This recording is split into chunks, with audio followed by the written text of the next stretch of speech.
Hi everyone, welcome back to my channel. This is a place where single Christians can seek God, seek fellowship, and grow together. So welcome back. You might be able to tell that I'm not in my normal setting. I'm actually on a trip. So hello from a different part of the United States, I guess you could say. So hello everyone. But yeah, just wanted to come on here real quickly and talk about joy in singleness. I think but I know at least maybe some of you out there might be able to agree with me in the fact of a lot of times in our singleness, we can focus on what is lacking and not embrace the joy and embrace the fulfillment of singleness. So I want to share with you what brings me joy in my single journey. Number one is just knowing that I have individual time to seek the Lord. I can spend every evening if I want to, obviously have a social life and things like that, but there's more undivided time. Even Paul talks about that we as single Christians don't have the distraction, so to speak, of a spouse and children to be able to run fervently after the Lord. And also, this kind of goes off of it, is just knowing that your identity is in Christ fully. You get that undivided time to seek Him, to grow near to Him. I don't say this to be bashful or to be prideful or to bash anyone who is not on the same journey as me, but in the last, well, let me think, since in the last 8 years, I'm now on my 6th time reading through the Bible, and I was able to get a ministry degree during that time and mother 10 kids while in Mexico. So I was able to, in my singleness, carve out time to really get to know the Word, to really know the man, Jesus, who is so interwoven in the Word.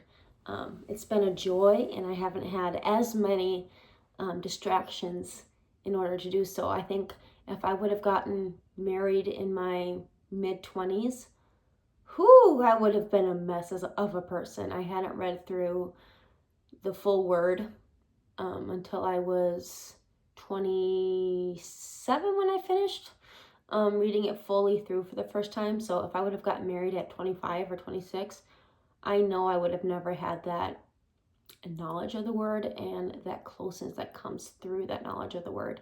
So that is just, it's a joy to find my identity and to have that set apart time. Another thing that's a joy is that I get time with myself. I get time to explore who I am without pressure. Not that we should have pressure in dating relationships or even in marriages to be someone that we're not. But people obviously, especially like when you're dating someone or married to someone, they help mold and help shape you, which is in and of itself beautiful. But I think there's a beauty with being single a little bit older, is because you've had the time to find out who you are completely before you meet someone. Completely. And then you can mold. Your brain is fully developed by the time you're 25. Sometimes they even have said like up to 32. So I've had this time to really know who I am on my own, with only the Lord being my lead and guide. Now that's not to say that I haven't gotten some encouragement along the way from, ex-boyfriends who loved the Lord and who helped guide me during those seasons. But I know who I am because I've had extra time to spend with the Lord. Another thing is that I don't necessarily have to channel out my time to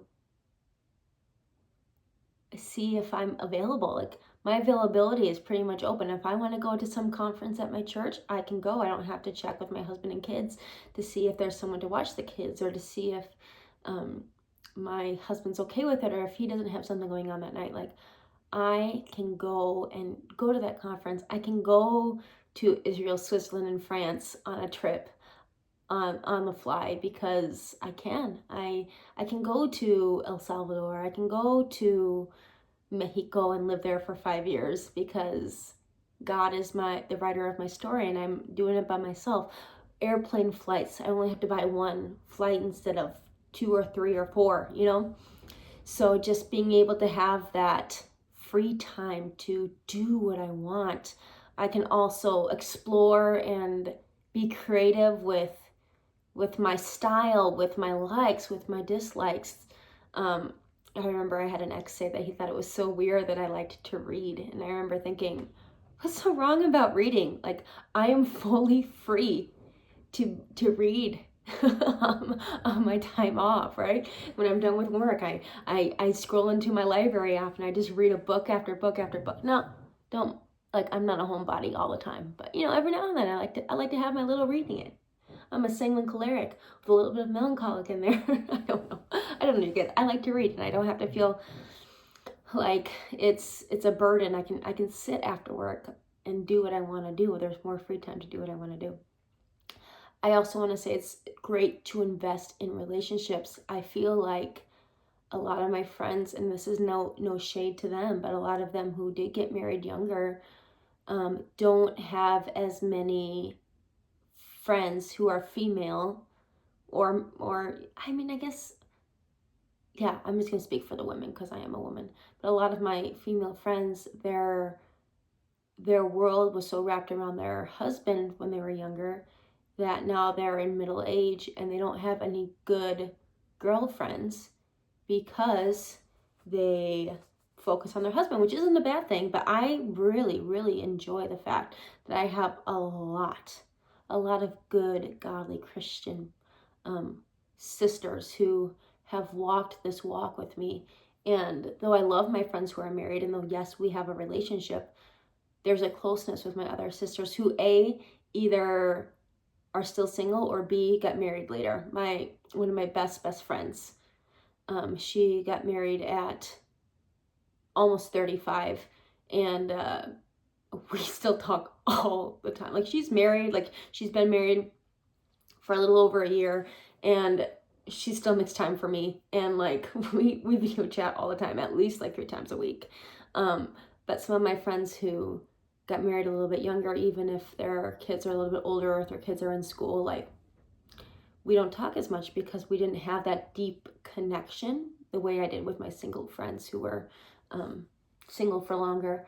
I also want to say that it's allowed me to pursue dreams. I have been able to move to Mexico for 5 years and do missions and get a ministry degree. And I was older when I did that too. I started school for a ministry degree at 29 years old. Like, I couldn't have done that, or there would have been ramifications if I had been married or had kids. I think of some of my peers who were in classes with me, and a lot of them were married, but they had to miss out on a lot of the activities because of that. So enjoy the fact that you're able to just do whatever you want to do and take advantage of that time. I heard this at my church not too long ago, but singleness is not a waiting room. You are walking in the full calling of God in your life right now. And yes, there are moments of loneliness. Yes, there are moments of stink. I'm still not married. What are people going to think? Yada, yada. But become the person you want to get married to. Like, be the person that you want to attract to yourself. I think of, like, when I think of a godly man, I think of a man who's confident. I think of a man who's gentle. I think of a man who's kind. I think of a man preferably bilingual, because I am, and I think that's important to me. But who are they as a person? I think of, like, really confident men as really attractive. Like, yeah, I want to be a confident woman, so I have to seek ways to become confident. I have to seek ways to seek the Lord in that, right? And I always say that singleness is a blessing, because I can't use a man to be my crutch. I can't use anything else to be my crutch. I am authentically me. I have to take care of things myself. I have to do things on my own, which forces me to become a stronger woman. Not saying that a docile, submissive wife isn't a beautiful thing. Yes, Proverbs 31 is very much the goal in the end. But it's one thing to know that you have the skills to do something, but not having to have to, and never having done it because you just always leaned on your significant other to do so. So I am full of joy. I get to play pickleball almost every day. I get to volunteer at church when I want to. I get to go hang out with the guys and hang out with the girls and go out to lunch after church with the gang and just have a lot of fun. I have a lot of fun. Surround yourself with a good community in your singleness. Otherwise, you're going to be utterly depressed. I just remember in COVID, we had to be locked up. And mind you, I joined a lot of online Zoom Bible studies and things like that. So that helped a lot. But I was very lonely. I was single and I was very lonely. And yeah, but find joy and know that your worth does not come from a man being by your side. There is such a joy in singleness. And you find it by knowing your Savior. I heard just the other day, which really spoke to me. If you serve Jesus and do all these things for him all your life, but you don't give him yourself, you're missing out. And she said something else. She said something along the lines of, a living sacrifice can crawl off the altar at any time. Like, you can crawl yourself off of the presence of God. And I think a lot of good intentioned married couples who are godly have often crawled themselves off the altar because the idolatry of marriage. And don't get me wrong, I want to be married, I want to have a family, but in my waiting, I am finding joy. So hopefully this is of encouragement to you. Stick around. I am still doing my giveaway. I haven't had anyone comment that they want the book yet, so if you comment on that video, you might just win it. It's the video before this.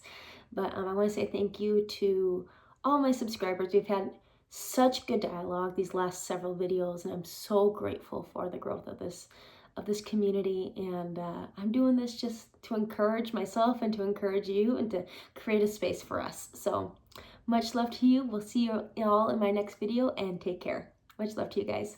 Bye.